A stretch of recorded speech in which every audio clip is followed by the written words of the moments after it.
Hello dears, welcome to Aifer Education. നമ്മുടെ commerce സബ്ജക്റ്റിൻ്റെ മറ്റൊരു വീഡിയോയിലോട്ട് എല്ലാവർക്കും സ്വാഗതം. ആൻഡ് ഇന്ന് നമ്മൾ നമ്മുടെ കൊമേഴ്സിലെ ഡിഫറെൻറ്റ് യൂണിറ്റ്സിൻ്റെ ഒരു അനാലിസിസ് ആണ് നമ്മൾ നടത്താൻ പോകുന്നത്.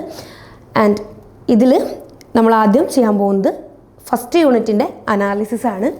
ഓക്കെ, അതിൽ തന്നെ അനാലിസിസിലെ കംപ്ലീറ്റ് ടോപ്പിക് എന്നുള്ളതിലുപരിയായിട്ട് അതിൽ ഏറ്റവും കൂടുതൽ ആ യൂണിറ്റിൽ ഏറ്റവും കൂടുതൽ ചോദിച്ചിട്ടുള്ള ടോപ്പിക്സ് ഏതൊക്കെയാണ്, അതിൽ നിന്ന് എന്തൊക്കെ ക്വസ്റ്റ്യൻസ് ആണ്, ഏത് ടൈപ്പ് ഓഫ് ക്വസ്റ്റ്യൻസ് ആണ് ചോദിച്ചിട്ടുള്ളത്, അത്തരം കാര്യങ്ങളാണ് ഇന്ന് നമ്മൾ ഈ ഒരു വീഡിയോയിൽ ഡിസ്കസ് ചെയ്യാനായിട്ട് പോകുന്നത്. ഓക്കെ, അപ്പോൾ ഇന്ന് നമ്മൾ unit 1 business environment and international ബിസിനസ്സിലെ കുറച്ച് ടോപ്പിക്സ് ഇൻ ദ സെൻസ് വളരെ ഇമ്പോർട്ടൻ്റ് ആയിട്ട് നിങ്ങൾ എന്ത് പഠിച്ചില്ലെങ്കിലും ഈ ഒരു ടോപ്പിക്ക് പഠിക്കണം എന്ന് നമ്മൾ പറയുമല്ലോ, അത്തരത്തിലുള്ള ഒരു കുറച്ച് ടോപ്പിക്സ് ആണ് നമ്മൾ ഇന്ന് ഡിസ്കസ് ചെയ്യാൻ പോകുന്നത്.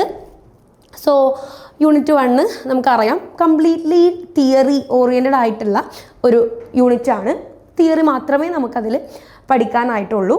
ഓക്കെ, അപ്പം വളരെ പെട്ടെന്ന് നമുക്ക് സ്കോർ ചെയ്യാൻ പറ്റുന്ന, അതായത് നമ്മൾ കൃത്യമായി സിലബസ് കവർ ചെയ്ത് അതിൻ്റെ ക്ലാസ്സസൊക്കെ കണ്ട് അതിന് നല്ല രീതിയിൽ പ്രോപ്പറായിട്ടുള്ള ഒരു റിവിഷൻ. ഓക്കെ, ഇതിൽ തിയറിയാണ് കംപ്ലീറ്റ്, അതിൽ കുറേ ഇയേഴ്സും അതുപോലെ തന്നെ കുറച്ച് വാസ്റ്റായിട്ടുള്ള കുറച്ച് കാര്യങ്ങളുണ്ട്. പക്ഷേ അത് നമ്മൾ മൾട്ടിപ്പിൾ ടൈംസ് റിവൈസും കൂടെ ചെയ്യുകയാണെങ്കിൽ നമുക്ക് ഇപ്പോൾ 10 ക്വസ്റ്റ്യൻ ചോദിച്ചു കഴിഞ്ഞാൽ ആ 10 ക്വസ്റ്റ്യനും എന്ത് ചെയ്യാൻ പറ്റും, ആൻസർ ചെയ്യാനായിട്ട് പറ്റുന്ന ഒരു യൂണിറ്റാണ് business environment and international business എന്ന് പറയുന്നത്. വളരെ സിമ്പിളായിട്ടുള്ള ക്വസ്റ്റ്യൻസ് ആൻഡ് ഡയറക്റ്റ് ആയിട്ടുള്ള ക്വസ്റ്റ്യൻസ് ആണ് ഇന്ന് വരെ ബിസിനസ് എൻവിറോൺമെൻറ്റ് ആൻഡ് ഇൻ്റർനാഷണൽ ബിസിനസ്സിൽ ചോദിച്ചിട്ടുള്ളൂ. ഓക്കെ, ചോദിച്ച് കണ്ടിട്ടുള്ളൂ.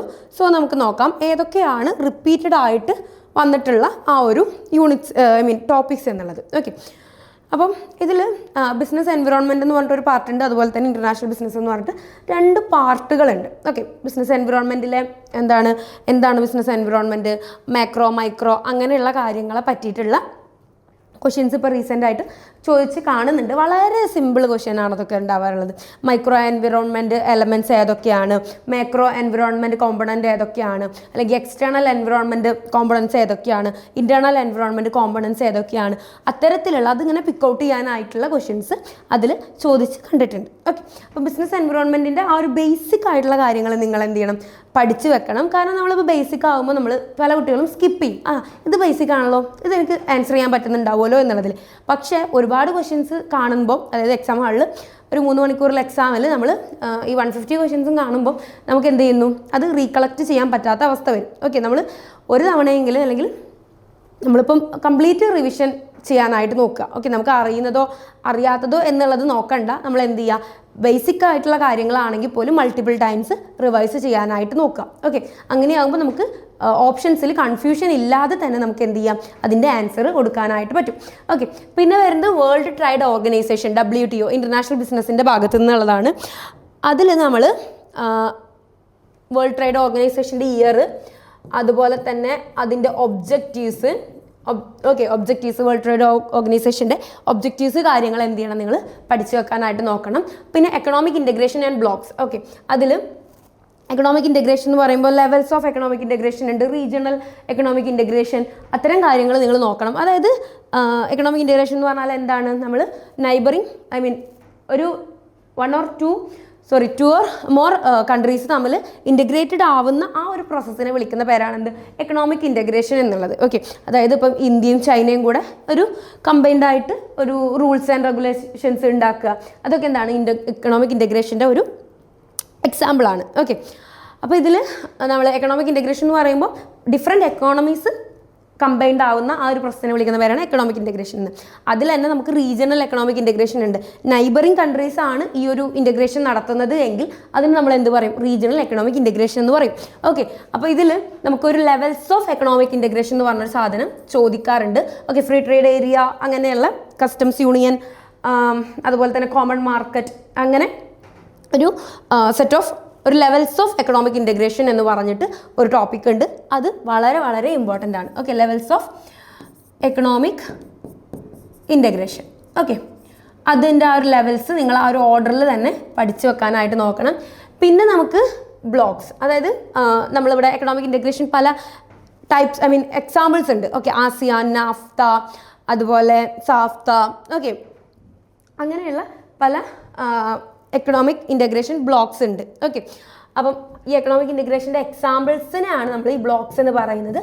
സോ ആ എക്സാമ്പിൾസ് അതിൻ്റെ എസ്റ്റാബ്ലിഷ് ചെയ്ത ഇയർ, അതിൽ ഓരോ എക്സാമ്പിളും ഓരോ എക്കണോമിക് ഇൻ്റഗ്രേഷൻ എക്സാമ്പിളും ഉൾപ്പെടുന്ന കൺട്രീസ്. ഓക്കെ, നാഫ്തയിൽ ഇന്ന ആളുകളാണ്. ഓക്കെ, USMCA നമുക്കറിയാം അല്ലേ, USMCA എന്താണ്, US, അതുപോലെ തന്നെ മെക്സിക്കോ, കാനഡ. ഓക്കെ, പിന്നെ അതുപോലെ നമ്മുടെ ആസിയാനിൽ വരുന്ന മെമ്പർ കൺട്രീസ് ആരൊക്കെയാണ്, അതുപോലെ തന്നെ സാഫ്ത. ഓക്കെ, ഇതിൽ വരുന്ന ആളുകൾ ആരൊക്കെയാണ്. ഓക്കെ, അതുപോലെ തന്നെ ഇത് എസ്റ്റാബ്ലിഷ് ചെയ്യപ്പെട്ട ഇയർ, ഇതൊക്കെ എന്ത് ചെയ്യണം, നിങ്ങൾ പഠിച്ചു വെക്കാനായിട്ട് നോക്കണം. ഓക്കെ, പിന്നെ വരുന്നത് ഫോറിൻ ഡയറക്റ്റ് ഇൻവെസ്റ്റ്മെൻ്റ് ആണ്. ഇതിൽ നിന്നും ക്വസ്റ്റ്യൻസ് ചോദിക്കാറുണ്ട്. ഓക്കെ, വളരെ ഇമ്പോർട്ടൻ്റ് ആയിട്ടുള്ളതാണ്. ഇതിൽ നമുക്ക് ഈ FDIൻ്റെ ടൈപ്സ് ഓഫ് FDI ചോദിക്കാറുണ്ട്. ടൈപ്സ് ഓഫ് FDI വളരെ സിമ്പിളായിട്ടുള്ള ടോപ്പിക്കാണ്, പക്ഷേ സ്റ്റിൽ അവരതിന്ന് ചോദിക്കാറുണ്ട്. എന്താണ് green FDI, brown FDI. Okay, അങ്ങനെ ബ്രൗൺ ഫീൽഡ്, ഗ്രീൻ ഫീൽഡ്, അത്തരം ടൈപ്സ് ഓഫ് FDI നിങ്ങൾ എന്താണെന്നുള്ളതൊക്കെ പഠിച്ചു വെക്കാനായിട്ട് നോക്കണം. പിന്നെ നമുക്ക് FDI ചെയ്യുമ്പോഴുള്ള കുറച്ച് ഓപ്പറേഷണൽ ആസ്പെക്റ്റിലുള്ള കാര്യങ്ങളും ചോദിക്കാറുണ്ട്. FDIൻ്റെ ഫീച്ചേഴ്സ് തുടങ്ങിയിട്ടുള്ള കാര്യങ്ങൾ ചില ക്വസ്റ്റ്യൻ പേപ്പേഴ്സിൽ കണ്ടിട്ടുണ്ട്. ഓക്കെ, അതും കൂടെ നിങ്ങൾ എന്ത് ചെയ്യണം, നിങ്ങൾ നോക്കി വെക്കണം. ഫോറിൻ ഡയറക്റ്റ് ഇൻവെസ്റ്റ്മെൻറ്റിനെ പറ്റിയിട്ടുള്ള കാര്യങ്ങളും നിങ്ങൾ പഠിച്ചു വെക്കാനായിട്ട് നോക്കണം. പിന്നെ ഏറ്റവും മോസ്റ്റ് ഇമ്പോർട്ടൻ്റ് ആയിട്ടുള്ളതാണ് ഇൻ്റർനാഷണൽ ട്രേഡ് തിയറീസ്. എല്ലാ ടേമിലും ഒരു ക്വസ്റ്റ്യൻ നമുക്ക് കാണാനായിട്ട് പറ്റും ഇൻ്റർനാഷണൽ ട്രേഡ് തിയറീസ് എന്നുള്ള. അപ്പോൾ നമുക്കറിയാം പല ടൈപ്സ്. ഓക്കെ, ട്രേഡ് തിയറീസ് ഉണ്ട്. മെർക്കൻറ്റലിസം, അതുപോലെ തന്നെ absolute advantage. Okay, absolute advantage, പിന്നെ കമ്പാരിറ്റീവ് അഡ്വാൻറ്റേജ്, പിന്നെ എന്താണ് ടെക്നോളജി ഗ്യാപ്പ് മോഡൽ.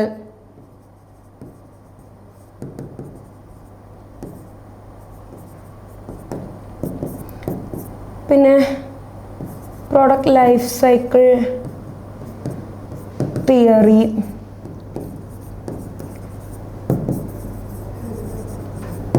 ഓക്കെ, അതുപോലെ ലിയോണ്ടിഫ് പാരഡോക്സ്.